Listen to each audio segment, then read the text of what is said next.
What's up, guys? This is Scott Lowe, editor of IGN Gear. And with me today I have Matt Casamassina, editor-in-chief of wireless.ign.com, our iPhone games channel. Yes. And you are a total iPhone nut. Fanboy. Which is convenient because that's exactly what we're going to talk about today. We're going to talk about the 3GS and basically everything you need to know about that. Apple rolled it out this month, for WWDC, and they showed us that they're increasing the processor, they're increasing battery life, they're adding video, they're making a whole bunch of really cool hardware and software upgrades exclusive to the 3GS, so it makes it appealing for everybody. What was your take on the announcement?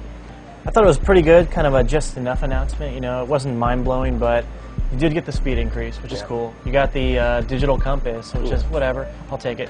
For me, though, I was really kind of psyched for the camera. That's a big deal. I've been waiting for that for a long time, and they finally delivered it. And on top of that, I also got Nike Plus, which I've been waiting for personally for a long time to have in my iPhone. And then on top of that, you have the voice control. So it's not a bad update. I think it's pretty good overall. But one of the points that was raised almost immediately after the release, or at least the announcement, was, they're releasing OS 3.0 for 3G phones, so you get a whole bunch of new functional upgrades like landscape typing, you get the push notifications, and a few of other kind of stuff that you would expect to have seen a long time ago with a 3G. So like MMS tethering is going to come eventually. Both of those things not currently available, but eventually.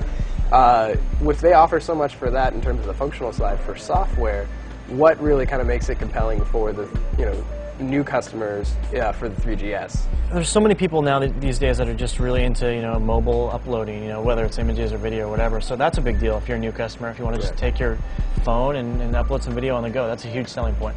Therefore, if you're going to buy any new iPhone, I think that's probably the one to get. Ultimately, I think one of the biggest kind of concerns is for people who are just getting in, or just getting into it, awesome. But then for people who have had a 3G iPhone for a while, they've got many of the features, and again, coming in with the OS 3.0, they get a lot of the stuff they wanted before. I think it probably is kind of a hard sell for the it is, yeah. the current iPhone crop. I mean, if I had to choose between having a new camera, or say if I had to choose between having copy and paste or landscape, I would take copy and paste the landscape keyboard, man. That's more important. Luckily, I don't have to make that decision because that software is coming to all the phones, and then you get the camera if you actually buy the 3GS. So when it all is said and done, Matt, what do you think about the iPhone 3GS? Do you think it's something that everybody's going to love, or is it going to be more reserved for a specific audience?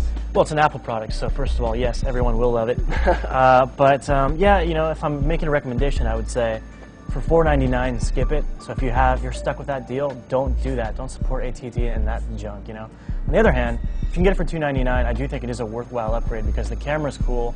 The digital compass, whatever, don't care about that. But I do care about Nike Plus, and I do care about the speed increase. And that's all good, and that's really worth it for me if you can afford $2.99.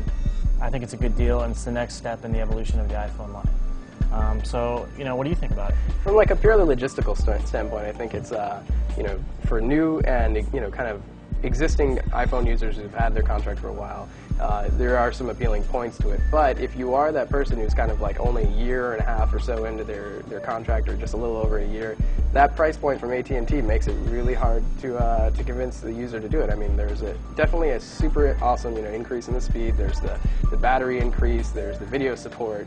But ultimately, I think more than anything else, the iPhone 3GS is an evolution, not a revolution. And given Apple's knack for releasing products on a yearly basis, I personally, as a techie, for somebody who's already locked in with the 3G, I would wait for the next evolution to come out next year.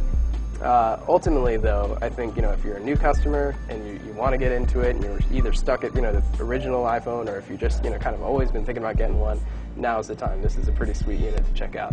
Otherwise, you might want to hold out. In any case, for everything iPhone related, be sure to check out gear.ign.com, and of course for iPhone games, check out wireless.ign.com.